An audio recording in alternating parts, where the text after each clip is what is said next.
내가 존스 홉킨스 병원에서 일할 때였다.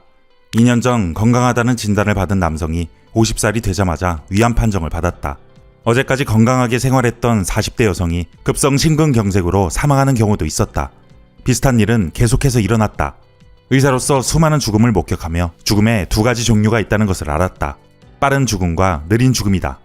흉기나 교통사고는 빠른 죽음을 불러온다. 반면 치매, 암, 당뇨, 심장병은 느린 죽음을 불러온다. 날 두렵게 만든 건 느린 죽음이었다. 느린 죽음을 불러오는 병들은 서서히 진행되며 증상을 느끼는 데까지 오랜 시간이 걸린다. 환자가 의사를 찾아올 때는 이미 늦다. 의사가 할 수 있는 일이라고는 고작 죽음을 몇 달 지연시키는 것뿐이다. 느린 죽음에서 환자들을 구하고 싶었던 나는 25년 동안 노화와 장수를 연구했다. 그리고 느린 죽음을 막을 수 있다는 사실을 발견했다. 느린 죽음의 주범은 치매, 암, 당뇨, 심장병이다. 나이가 들수록 이 병에 걸릴 확률이 급증하는데 특히 60대 이후 환자가 많다. 이 네 가지 질병의 발병 확률을 대폭 증가시키는 것은 대사 기능 이상이다. 대사가 건강한 사람이 도넛을 먹으면 도넛의 탄수화물은 글리코겐으로 저장되어 신체 활동을 할 때 에너지원으로 쓰인다. 대사가 건강하지 않은 사람이 도넛을 먹으면 탄수화물은 피부 및 지방에 저장되다가 몸의 다른 부위로 흘러넘치기 시작한다. 넘친 지방은 혈액으로 흘러들어 중성지방이 되고 배로도 침투해 내장지방이 된다. 염증을 촉진시켜 암, 심장질환을 일으키기도 한다. 느린 죽음은 누구에게나 생길 수 있다. 하지만 너무 겁먹을 필요는 없다.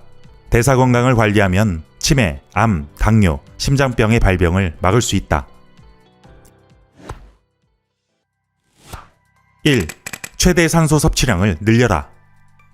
나이 들어도 대사를 건강하게 유지하고 싶다면 심폐체력을 늘려야 한다. 특히 최대 산소 섭취량을 늘리는데 집중해야 한다.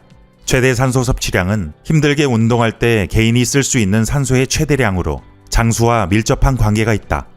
연구 결과 또래 집단에서 최대 산소 섭취량이 하위 25%인 사람은 상위 25%인 사람보다 사망 위험이 약 4배 더 높았다.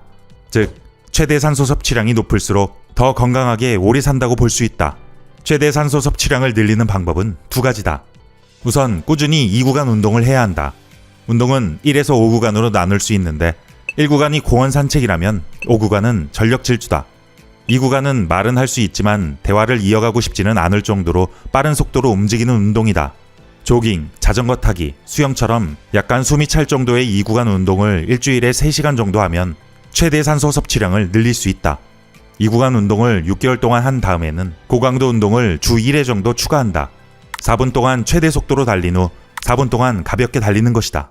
다음 세트를 시작하기 전에 심박수가 분당 약 100회 아래로 내려갈 때까지 최대한 회복되어야 한다. 이 과정을 4에서 6회 반복하면 최대 산소 섭취량이 증가한다. 90대에도 계단을 오를 수 있으려면 50세에 최대 산소 섭취량이 약 45는 되어야 한다. 운동으로 산소 섭취량을 최대로 높여보자. 2. 실시간으로 혈당 수치를 측정하라. 식사는 대사 건강을 회복하는 데 중요한 도구이다. 하지만 개인마다 체질이 다르기 때문에 모든 사람들에게 좋은 완벽한 식사법은 없다.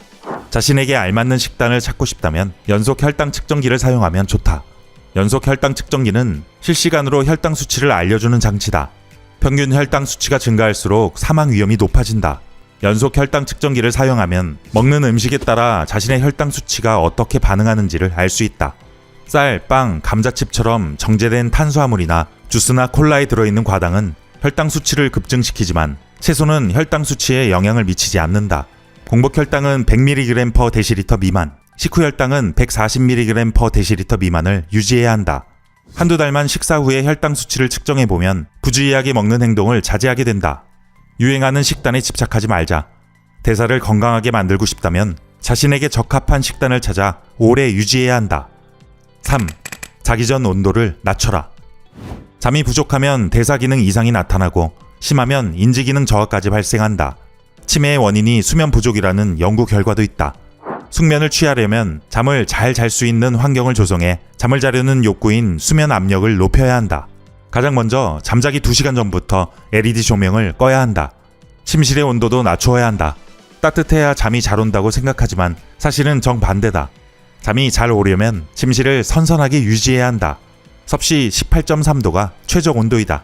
자기 전에 따뜻한 물로 목욕을 하면 잠자리에 들어갈 때 신부 체온이 떨어진다. 이는 뇌에 잠이 들 때가 되었다고 알려주는 신호가 된다. 수면은 대사 건강에 효과적인 약물이다. 건강하게 오래 살고 싶다면 수면의 양과 질을 높여야 한다. 지금부터 느린 죽음을 예방하자.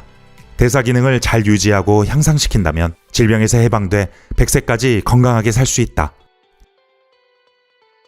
치매, 암, 당뇨, 심장병과 노화를 피하고 건강하게 오래 사는 법. 질병 해방. 이 콘텐츠가 도움이 되었다면 구독과 좋아요를 눌러주세요.